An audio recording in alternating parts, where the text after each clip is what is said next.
Hi friends, welcome to Vamshi food blogs. ఈరోజైతే chicken biryani చేసి చూపిస్తాను ఈజీ మెథడ్లో.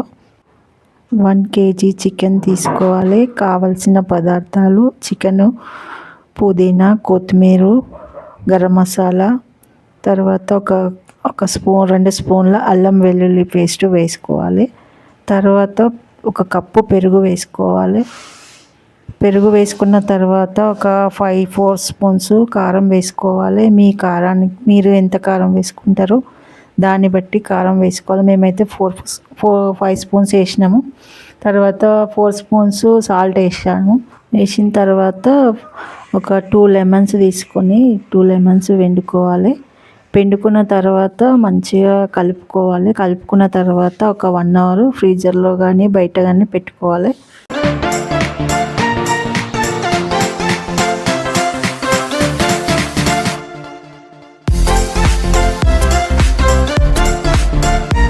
తర్వాత ఒక బౌల్ తీసుకొని అందులో రైస్ 1 kg చికెన్కి 1 kg రైస్ పెట్టుకోవాలి.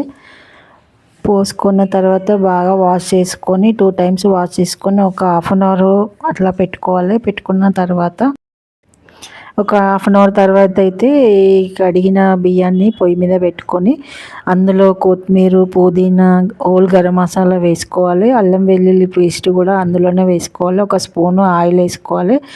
బాగా కలుపుకొని మూత పెట్టేసి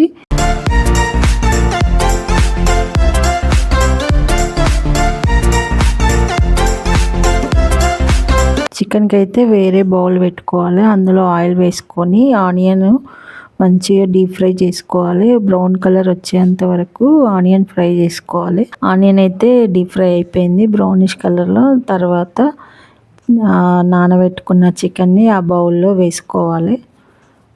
నేనైతే ఒక 10 స్పూన్స్ అయితే ఆయిల్ వేసుకున్నా 1 kg చికెన్కి.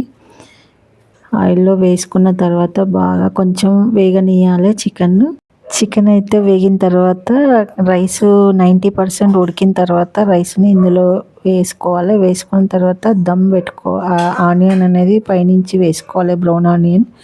తర్వాత పుదీనా వేసుకోవాలి. తర్వాత దమ్ పెట్టాలి. దమ్ పైన మూత పెట్టేసి ఏదన్నా బరువు ఐటెం పెట్టుకుంటే అప్పుడు దమ్ మంచిగా అవుతుంది. 50 మినిట్స్ అయితే పెట్టుకోవాలి. పెట్టుకున్న తర్వాత చికెన్ మంచిగా వేగుతుంది, బిర్యానీ కూడా మంచిగా ఉంటుంది. ఇప్పుడైతే 50 మినిట్స్ అయ్యింది. 50 మినిట్స్ తర్వాత మూత తీసి చూసాము. అందులో బిర్యానీ అయితే మంచిగా అయ్యింది. ఇలాంటి ఫుడ్ వీడియోస్ కావాలంటే లైక్ కొట్టండి, షేర్ చేయండి, సబ్స్క్రైబ్ చేసుకోండి. Thank you for watching.